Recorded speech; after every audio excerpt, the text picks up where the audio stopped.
Going to bed at night saying we have done something wonderful, that's what matters to me. मतलब मान लो हम किसी शमशान घाट में जाएं और वहां पर लिखा हो कि ये जो कब्र है, इस बंदे ने कमाया 1 लाख रुपए, इसने कमाया 2 लाख रुपए, इसने कमाया 10 लाख रुपए, इसने कमाया 1 करोड़, इसने कमाया 100 करोड़, इसने कमाया 1000 करोड़, कोई फर्क पड़ता है क्या? सब मिट्टी हो गए हैं और सारे जमीन के नीचे हैं, सब एक ही जगह पर है, तो उससे फर्क क्या पड़ता है कि आपने कितना कमाया? ये बहुत बड़ी स्टेटमेंट है। ये जो बात कही जा रही है ना, ये कोई ऐसा बंदा बोल सकता है जिसने बहुत बारीकी से लाइफ को ऑब्जर्व किया हो। नहीं तो ज्यादातर लोग ये ऊपर ऊपर लेवल से तो बोल सकते हैं, बट डीपली नहीं बोल सकते, डीपली उसको फील नहीं कर सकते। क्यों? क्योंकि दुनिया में पैसा ही मैटर करता है। लोग सोते हैं, जागते हैं, उठते हैं, बैठते हैं, यहां तक कि दोस्त भी बनाते हैं पैसा देख करके। किसी से बात भी करते हैं तो ये देखते हैं कि इसमें मेरा क्या फायदा है, फायदा नहीं है तो छोड़ देते हैं उसको। ये इस दुनिया की हालत है। लेकिन ये जो बात कही जा रही है, दिस इज ट्रू विजडम। मतलब क्या कि एंड में कुछ भी मैटर नहीं करने वाला है। शमशान घाट में कोई मैटर नहीं करता है कि आप सबसे अमीर हो या सबसे गरीब हो। इसका मतलब ये नहीं है कि पैसा मैटर ही नहीं करता है। कुछ लोग एकदम से जंप करके इसका ये भी मतलब निकाल लेंगे कि पैसा मैटर ही नहीं करता है। वहां मैटर नहीं करता है, पहले तो मैटर करता है, क्योंकि जीने के लिए भी पैसा चाहिए ना। जैसे हवा पानी चाहिए तो जीने के लिए पैसा चाहिए आपको, तो पैसा मैटर करता है, लेकिन एट द एंड मैटर नहीं करता है। एट द एंड का एक और वर्ड भी हम यहां पे यूज कर सकते हैं, अल्टीमेटली, फाइनली।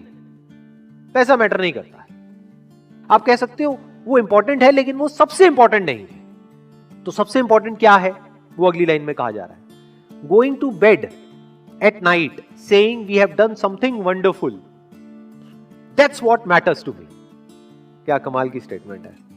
अपने आप को क्या बोल रहे हैं सोने से पहले कि आज का दिन बड़ा अच्छा था, आज मैंने कुछ ढंग का किया है, आज मैंने कुछ ऐसा किया है जो करने लायक था, जो करना चाहिए था, वो नहीं जो मुझे करना पड़ा। आज मैंने कुछ नया सीखा है, आज मैंने कुछ नया किया है, आज मैं पहले से बेटर हुआ हूं, आज मैंने ग्रो किया है, सिर्फ बाहर से नहीं अंदर से भी ग्रो किया है। ये मैटर करता है। क्योंकि अगर हर रोज इसी तरीके से अगर हमारे दिन निकलते हैं तो एक एक दिन को मिलाकर के ही लाइफ बनती है, नहीं तो लाइफ कहां है। जैसे बोलते हैं ना, बूंद बूंद से सागर बनता है, बिल्कुल इसी तरह से एक एक दिन को मिलाकर के ही तो आप कह सकते हो कि लाइफ अच्छी है बुरी है। तो अगर हमको काम करना ही है तो किसके लिए करें? To create something wonderful. और जो बंदा कुछ एक्स्ट्राऑर्डिनरी क्रिएट करेगा, जिस भी काम को वो कर रहा है उस काम में, अरे उसको सक्सेस तो मिलनी है, पैसा तो आना ही आना है उसके पास। As simple as that. जो सिर्फ पैसे के लिए कर रहा होगा वो तो एक लिमिट तक ही कर रहा होगा ना, वो तो मीडियोकर हो गया।